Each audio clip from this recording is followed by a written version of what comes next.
Hello, I'm Thomas Gross. I'm a senior partner at Midlands Orthopedics in Columbia, South Carolina. We're a private practice orthopedic group. We control our own destiny. We own our own surgery center where we perform most of our operations and have total control of the process. Our quality is much higher than hospital-based practices, and the costs are much lower. Therefore, the value proposition is excellent. I've been doing hip resurfacing now for nearly 25 years and have perfected this operation. I've performed over 7,000 of these procedures, highest in the US. Dr. Gross, can you tell us a little bit about the recovery process after a hip resurfacing? Yes, I can. First, I'd like to say that the recovery process between a hip resurfacing and a total hip is no different. And also, I should mention the anterior approach to total hip replacement, which has become very popular, and people often are asking me if the recovery of that is any different than a posterior, and it is not. There's no scientific evidence that an anterior approach, that means the way you go into the hip from the front, versus a posterior approach to doing a hip, that the recovery is any different.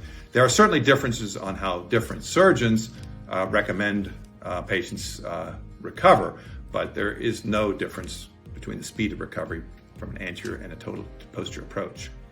So for resurfacing, and this also goes for my total hip patients, I do the approach through the posterior, and the recovery is really quite fast. I do most of these procedures now as an outpatient procedure at our surgery center.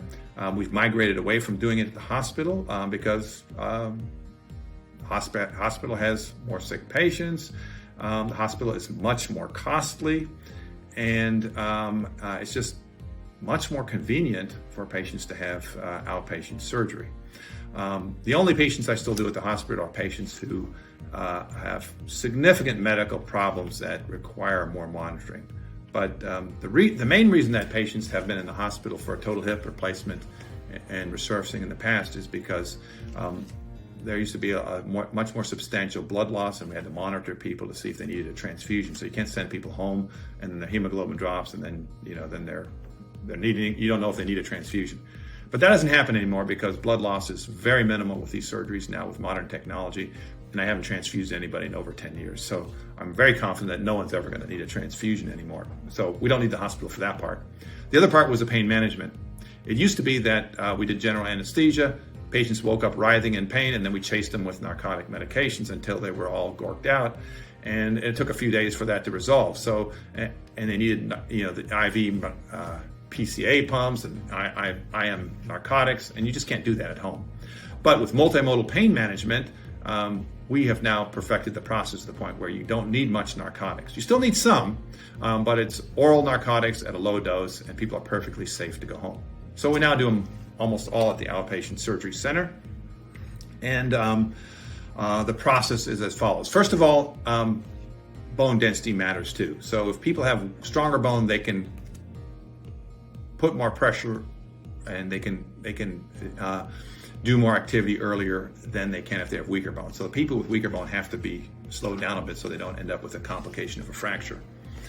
So we measure bone density, then we stratify patients. Most of them are in the fast recovery group, but some have to go slow to prevent fractures. So they have the operation. When their block wears off, we touch up their pain levels with a little narcotic. They walk around the surgery center, go up and down stairs, eat, drink, pee, and they go home with a family member or to a hotel if they're from out of state, and then they travel home the next day or two after that. Most people with good bone, with reasonable bone, are full weight bearing. They use crutches just because the muscles have been cut so they don't fall on their face, and they use the crutches for a week or two, then a cane for a week or two. And then they're walking about a mile without any device by 6 weeks. Most could walk more. I don't want them to overstress the hip though. So I limit them to a mile by 6 weeks. The narcotics are usually done by day 3 or 4. After that, you can drive a car. There's a waterproof bandage in place with antibacterial silver in it. That you can shower over that right away, and you can pull that off at a week. You can't soak in a bath or a hot tub or swim in a pool or something until about 4 to 6 weeks, until that wound is really sealed for fear of getting an infection. At 6 weeks, patients can then progress with walking, increase their walking, and they can start doing things like golf, exercise bike, elliptical, swimming, and light leg exercises. I forgot to mention, upper extremity exercises are allowed at around 2 weeks when the wound is sealed well enough that sweating is not going to bother it. But the lower extremity exercises start around 6 weeks. So it's light aerobic exercises at that point that continue until about 6 months. At 6 months is when I turn patients loose to do almost all activities. I still would limit patients from the most extreme activities, which would include things like jumping off of cornices, at ski lifts, or rock climbing, or slide tackling in soccer. So only the most extreme things. But people can start playing basketball, they can start playing singles tennis, they can start running, they can start doing karate. Also wouldn't say they should do a karate match until where they really get intense until the 1 year mark, until they're really fully healed. Okay, so after I am fully healed from a hip resurfacing procedure, are there any restrictions? No, they're not. That's the beauty of hip resurfacing. And that's really where the difference between hip resurfacing and total hip replacement comes in. Patients are able to do virtually all activities. Now, if they've got a bad back or a bad knee, that may be the limiting factor, but the hip will not be the limiting factor for the vast majority of patients. There's one exception, and that's distance runners. I've noticed over the years that not all patients who run longer distance, I'm talking about more than 3 or 4 miles. It's usually like people who do triathlons and marathons. So those kind of activities are generally not even close to possible with a total hip replacement. But resurfacing patients are all able to run and play impact sports, unless they've got some other problem that's limiting, but it's not going to be the hip. And I would say that most patients who want to do distance running are able to do it, but some are not able to do it. So, and the reason for that is not exactly clear, but I would say it's just because the hip is not totally normal. And for just like with a stem in a total hip, some people don't notice that stem at all. 30% of people notice it a little bit. 2 to 5% people notice it a lot. So people experience the abnormality a little different. And with the resurfacing, nobody really has trouble up to the level of distance running. That seems to be the hardest thing on a hip. So I have to caution anybody who wants to be a distance runner that it may not be possible. It's okay to try it. A lot of people can do it. And it's for sure, you're much more likely to do it with a resurfacing than a total hip.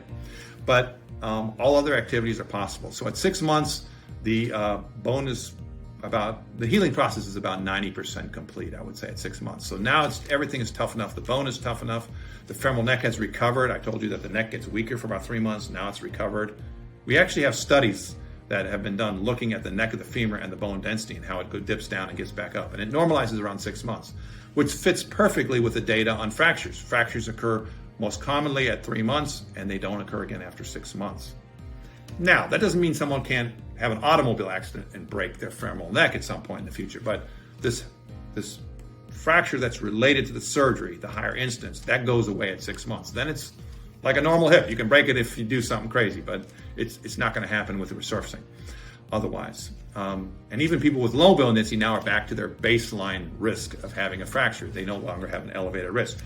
The implant's ingrown, the neck is recovered, the soft tissues have healed. That's very important. If you try to do too much too early, all those muscles and ligaments that I've sewed up are not going to heal right. They're going to be looser, and then the outcome is not going to be as good. So I urge anybody who has a hip resurfacing to be careful and stay light until the 6 month mark. But at that point, the ligaments are well healed and the hip is stable. Virtually nobody dislocates their hip. In 7,000 resurfacings, I maybe have 2 or 3 who've had late dislocations. The ones who dislocate are the ones who do something like they have a fall, or they do a squat at 3 months, or do something where they bend their hip extremely before the ligaments have healed. But if you wait till the 6 months and are careful, and the ligaments have healed, your hip is stable. You can do anything. You can do yoga. You can get in a kayak. You can rock climb and get your hip in goofy positions. I've even had a number of ladies do the splits, which makes me still a little nervous, but I've had several ballet ladies do that without a problem. So the hip is very stable. You don't have to worry about how you put your hip and how you bend. It's not going to dislocate. And now the bone is ingrown into the implant, so you can start pounding it. You can start running. starting playing basketball, start lifting any amount of weight you want, and you're going to get stronger and stronger doing normal exercises until about a year. At a year, we would say we're about 98% healed, and at that point, I would say even the most extreme things are allowed. You can have a karate competition. You can be a cage fighter. I have people who do all these things. You can jump off of cornices on a top of a ski lift. You can slide tackle in soccer. I mean, even you can rock climb. I mean, any of the most extreme activities are allowable after a year. I would say people still have some mild symptoms at this point, and they still seem to get better until about 2 years. And at 2 years, I'd say you really are where you're going to be. And a lot of people at that point almost forget about their hip. Now, some of them still have some minor residual symptoms. It's not a perfect hip. Way better than their original hip. Much better than a total hip replacement, especially at the high levels of activity. But still occasionally some minor symptoms. But there's a substantial group of patients who totally forget that they had anything, and they say things like, this hip feels better than it has in 20 years.